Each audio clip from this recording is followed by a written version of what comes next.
When his pregnant fiance is murdered, Secret Service agent Suyin seeks revenge.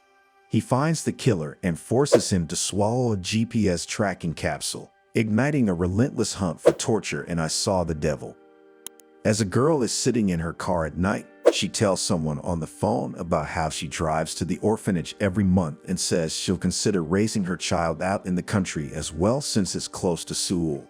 She tells them that the tow truck will take a while and that it feels romantic to hear their voice in the snow before a man approaches her car and asks if she's got a flat tire. She tells him that she's called a tow truck, but he proposes to check it as well. Meanwhile, on the other end, a man tells her to just wait for the truck and asks why he's bothering when it's on the way. He tells the woman, Julian, that he has to get going and tells her to lock the door while waiting for the truck. He enters a room and apologizes for working on her birthday again, promising to be home soon. The man tells Julian that her car is completely stuck, but she says she'll wait for the tow truck and thanks him for his help, hoping he'll leave, so the man smiles and heads back to his car. Seeing that he isn't leaving, she tries to start her engine to make him leave, but he suddenly strikes at the window and breaks it open. She wildly tries to escape, but he grabs her and repeatedly smashes her head with a hammer until she falls unconscious. Later, Julian wakes up completely naked in a plastic bag before the man ties her to a pole and picks out a knife from the array of blades he has. Examining her skin, he remarks that it'll be easy since her skin's soft before she asks him to not kill her as she's pregnant. She requests him to let her live again, but he just brings the knife down. Later, as the man throws her chopped off hand into a basket, her ring falls down the drain, but he doesn't give it a thought and starts washing the blood away. As a boy is strolling in a field, he picks up a plastic bag and sees there's an ear inside it, so he quickly calls his parents. Later, the police and investigation forces search the fields for more parts, and some officers hold back their chief, who worryingly asks what happened to his daughter, but they just agreed to keep him posted. As an officer's looking in a small pond, he suddenly finds something and calls his superior. They slowly turn the thing over to discover that it's Julian's decapitated head. The man lurches back in horror and rushes to call forensics, who quickly pack the head before the media can see it, while the man from before watches the ordeal in shock. Later, Chief Jang tells the man that he was an officer for 30 years and still couldn't save his own daughter and apologizes to him. At Julian's funeral, the man starts crying and apologizes to her for never being there when he needed her. He promises to make the man pay for her pain and walks away. Later, the man, Sulian's boss, asks how long he needs and says he can take 1 or 2 months off as there is no rush, but Sulian says he just needs 2 weeks and refuses to take any more time off, which the boss agrees to and tells him to get some rest. When he leaves, the boss and another man in the office question how this could have happened when the two got engaged a month ago. Sulian's friend sneaks out some devices to him and he visits one of the main suspects at night. He catches the man off guard and manages to incapacitate him, showing him the picture of Julian's car. He asks if the man remembers it, but he vehemently shakes his head. What the? So Sulian goes to get a hammer and starts smashing the man's testicles. Sometime later, a detective enters a hospital room to find the man lying on the bed. The officers there report that he's turning himself in for the girl found at Bangho Creek 2 months ago and another case of a missing girl that they had a while back. The detective is shocked at finding out that the man had been tortured and asks who did it as Sulian runs down a delivery rider and starts beating him up. At night, a girl's waiting for her bus in a deserted area when a van stops in front of her and the guy who killed Sulian rolls down the window. He tells her that all the buses have stopped moving and agrees to drop her at her destination. She initially refuses but nervously agrees when he insists that it's on his way. As they're going, she asks if this is a school van, but he doesn't answer and puts a crowbar in front of her before smashing her head with it. Later, he chops off her head with a guillotine. Sulian visits the man's parents and tells them that he's there for an insurance policy, but the father says the man, Kyung-chul, doesn't care about anyone and abandoned his parents and son, so him taking out a family insurance policy doesn't make sense. His wife angrily tells him to shut up if he can't say anything nice, so he lights a cigarette and asks Soo-yeon if the family gets the money when the policyholder dies. As he's leaving, Soo-yeon asks Sang-won if he knows where his dad lives, so Sang-won asks why he wants to know. Later, Soo-yeon goes through Kyung-chul's house and hears something behind him, so he goes to investigate another room in which the floor is coated with blood. He notices something in the drain and finds Joo-yeon's ring inside it. Kyung-chul picks up a group of girls from a school to drive them home, not knowing that there's GPS trackers stuck to the van. Meanwhile, a group of policemen visit the school he picks students up from and inquire about where he is, so the staff says he's driving the kids home. Kyung-chul receives a call from the school and realizes what's happened, so he takes the last girl in the van to a deserted greenhouse and holds her captive. He starts stroking her skin and angrily asks who says he can't like her, promising to make it quit for her. As he's sexually assaulting her, he hears Soo-yeon's voice angrily calling his name, so he stops and picks up a large dagger. He switches on the lights and asks Soo-yeon why he's alone, cheerily wondering how the cops found him this quick. He rushes towards Soo-yeon, who effortlessly starts beating him up, so Kyung-chul tries to wildly attack him with another dagger and runs away, but Soo-yeon kicks him down and starts strangling him, after which he slowly loses consciousness. Soo-yeon repeatedly smashes his head into a rock and picks it up to finish him off, but doesn't do it. He flips Kyung-chul over and shoves some pills and a solution down his throat. He notices the girl cowering in fear and breaks Kyung-chul's hand. Later, Kyung-chul wearily gets up using his one operational hand and picks up the envelope Soo-yeon left to see money in it. He angrily realizes he's a complete psycho and gets his clothes from the van. Kyung-chul tries hitching a ride in the deserted road and manages to get a taxi to stop.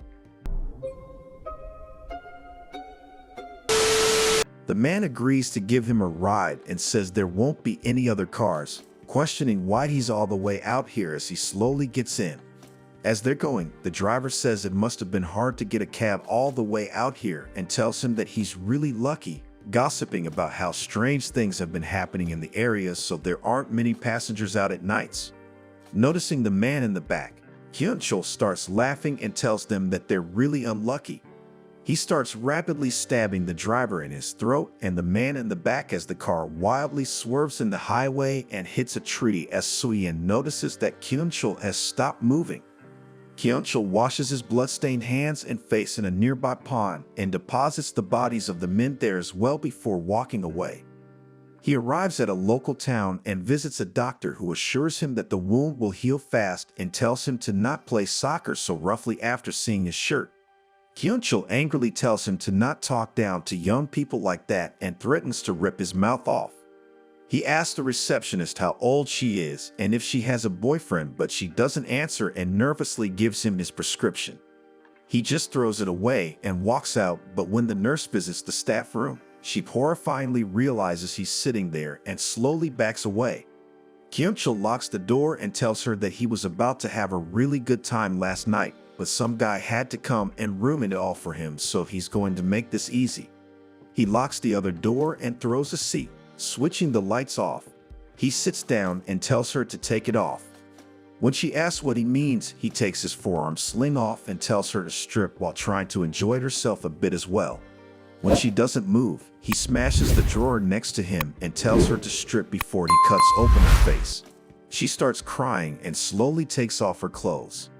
When Soo-yeon hears what's happening, he quickly gets out of his car while Kyung-chul starts assaulting the girl. Soo-yeon unlocks the door and starts beating Kyung-chul up with a fire extinguisher as the woman rushes out of the room. Kyung-chul grabs a scalpel and tries stabbing him, but Soo-yeon grabs it and bandages his hands before starting to beat him up with a stool. As the woman is about to leave, he asks her to wait since Kyung-chul will need to be treated. He grabs Kyung-chul's hair and warns him to not act so weak because this is just the beginning and to remember that his nightmare is only going to get worse from now.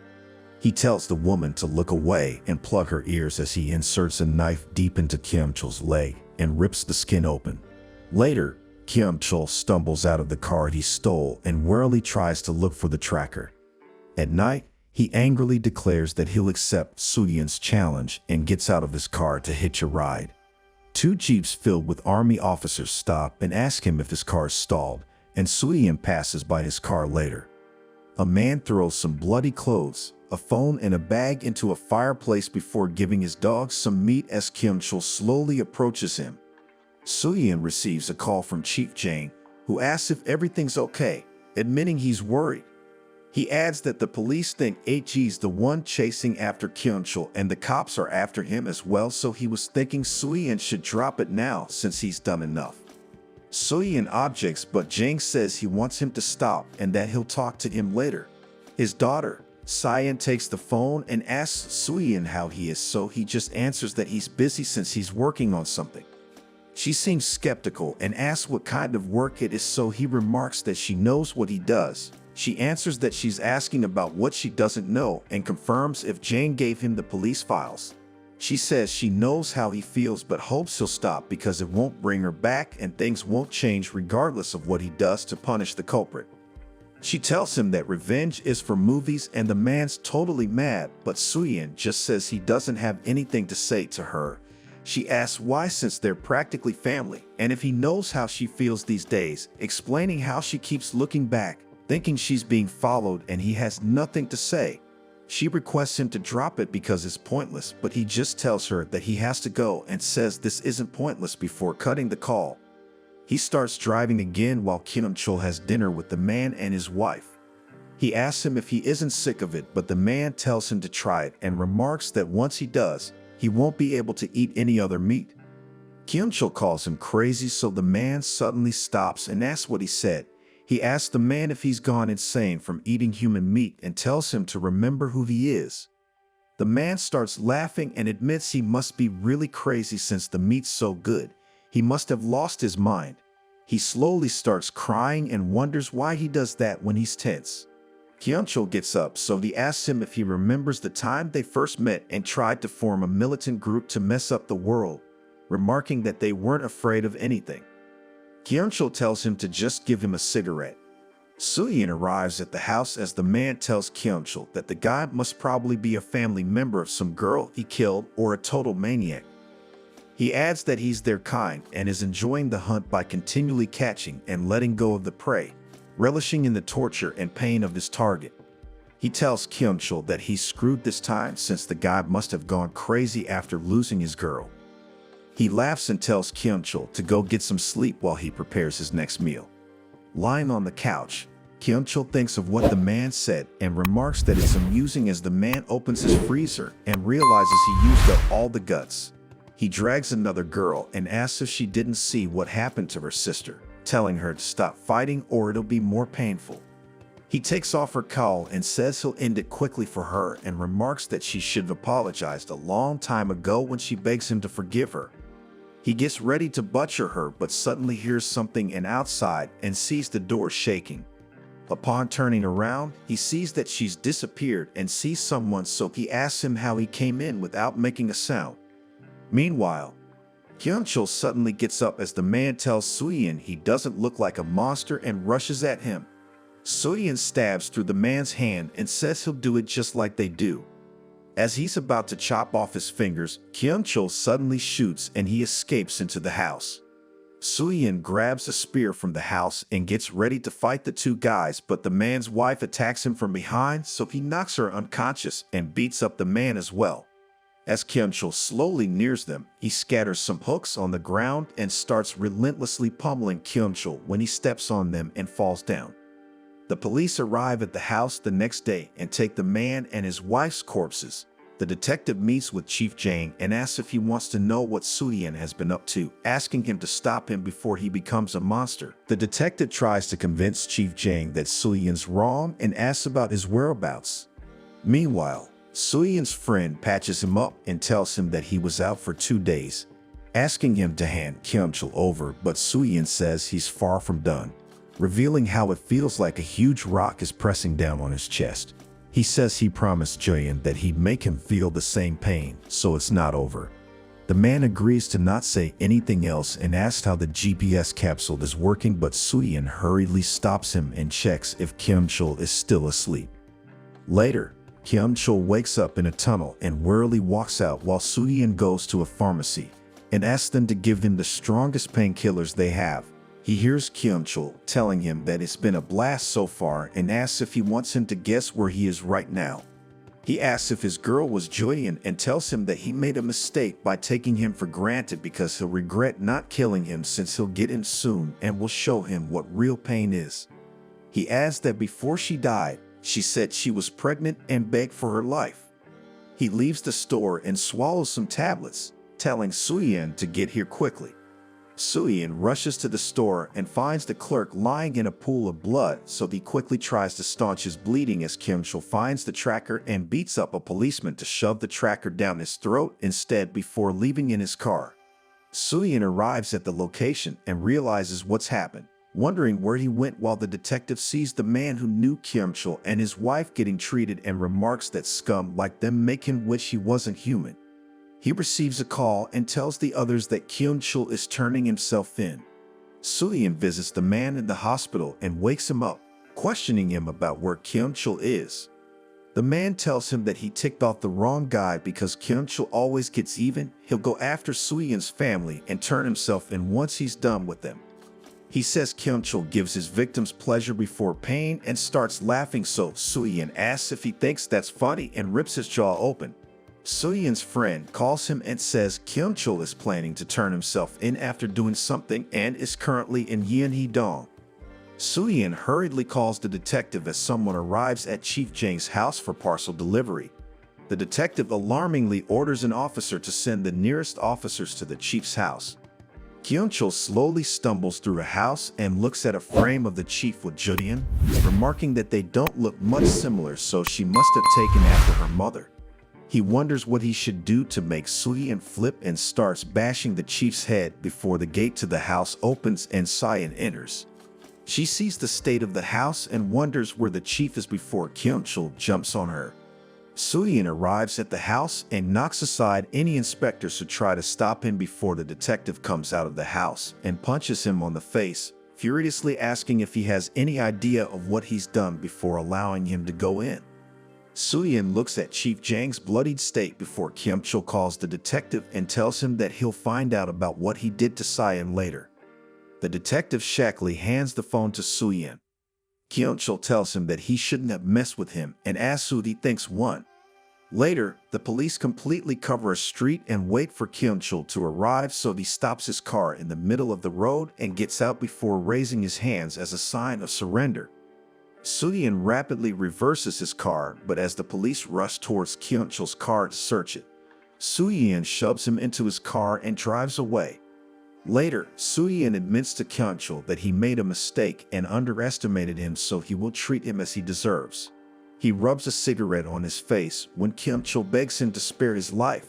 Soo-yeon asks him if he truly feels sorrow now, but he slowly raises his bloody face and tells him to admit he's lost because he doesn't know fear or pain. Soo-yeon says he hopes Kyung-chul suffers in death as well and leaves the house, closing the door which is attached to a guillotine. When Kyung-chul's parents arrive at their house, they hear his screams and try opening the door. He desperately tells them to stop, but his father tugs open the door and Kyung-chul's head gets instantly chopped off.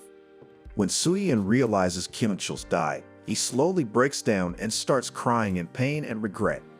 Thanks for tuning into this harrowing tale of vengeance and hatred. Don't forget to like, subscribe, and hit the bell icon for more content like this.